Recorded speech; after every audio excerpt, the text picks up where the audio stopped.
in a boot. Cowboy, grab your feet and set 'em tight. The riding's rough, but the pay is right if you ride 'em. Cowboy, ride 'em, cowboy.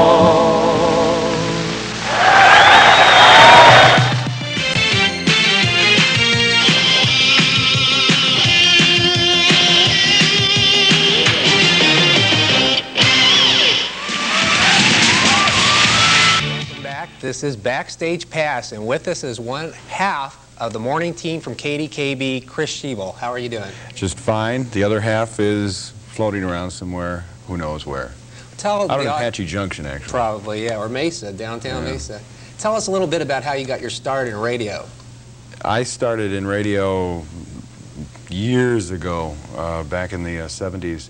In my hometown, which was in Wisconsin. I was just in high school and walked into the radio station and hung around, and finally they gave me a job because they got sick of having me hang around for free. So you didn't have to go to one of those schools? No, I went to college, you know, but I didn't really do that because of the radio. Broadcast schools, I've not really been a big proponent of. Well, you used to be with KZZP. Right. How did KDKB get you away from them? Money. Money, and that's the whole thing.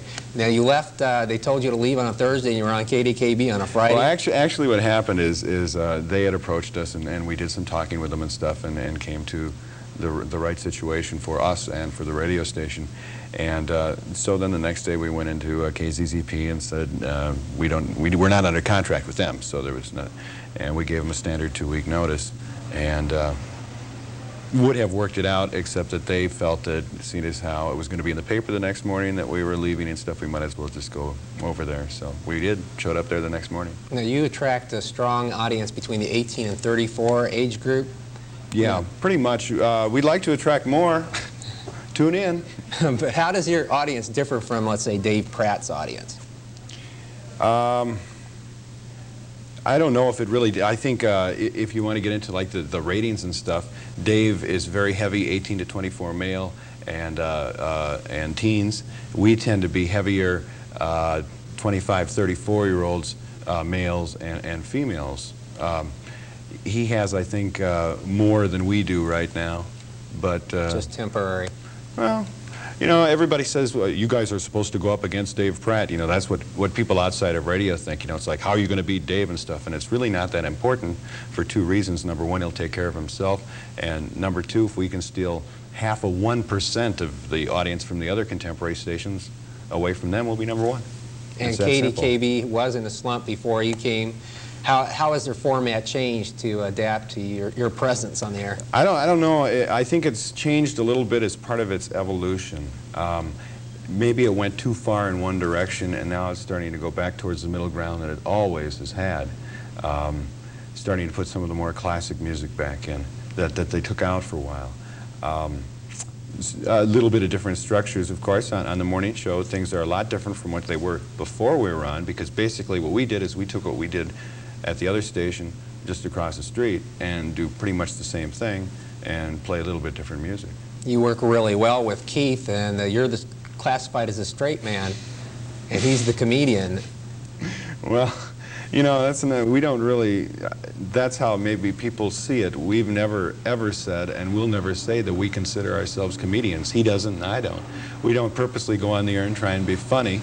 We don't do the you know, yuck yuck type of humor, and we don't resort to jokes about body parts every 3 or 4 minutes either.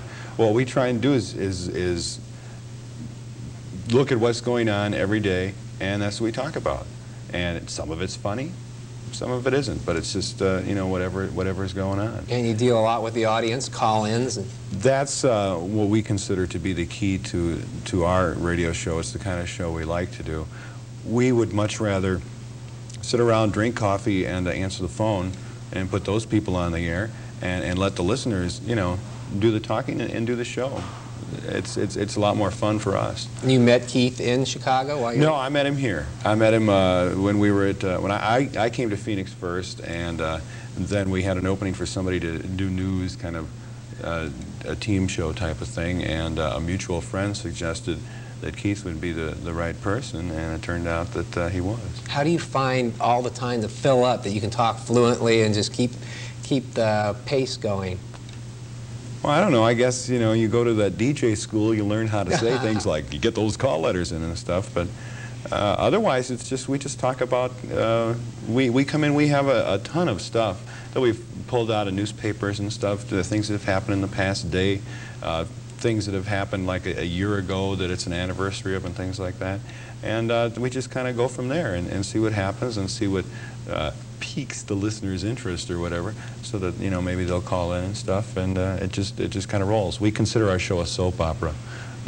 Radio people that come into town, like consultants and stuff, usually detest our radio show. They think it's scum. But we say if you listen for 2 weeks, then you'll probably listen most of the time. It's a soap opera. KDKB has invested a lot in you, trying to make you very visible, and come in with a bang and take over the morning show.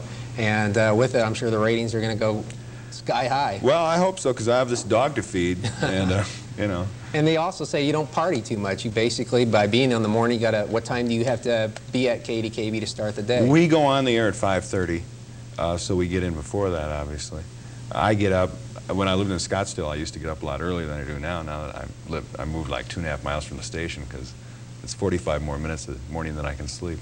I'm usually in by about 5. Keith's usually in by about 4:15. And so it's kind of a long day. So you haven't been taking advantage of your newfound notoriety? By going to the clubs and driving up in limos and having girls on either You know, arm. that's all a myth. I mean, there are people that do that, you know, and there's 2 different types of people I think in radio, especially the ones that I've run through in the years. There's the people that are relatively new in radio, that they see all this glamour, you know, it's like a rock and roll fantasy. It's like, hey, I can't be in a rock band, so I'm going to be a DJ. And then there's people that consider it a profession. And when you're a professional, you have to do a professional job. And you can't go running around every night, and you can't, you know, be a coke freak and all that kind of stuff and last a long time in radio. A lot of people get out of it, you know, and do other things, or burn out, or wind up, their career peaks and they start going into smaller and smaller markets and not doing things that are fun anymore. And then they wonder why. It's because they burned themselves out and they didn't become professional. Oh, I appreciate you. Besides, I got the weekends to run around. That's true.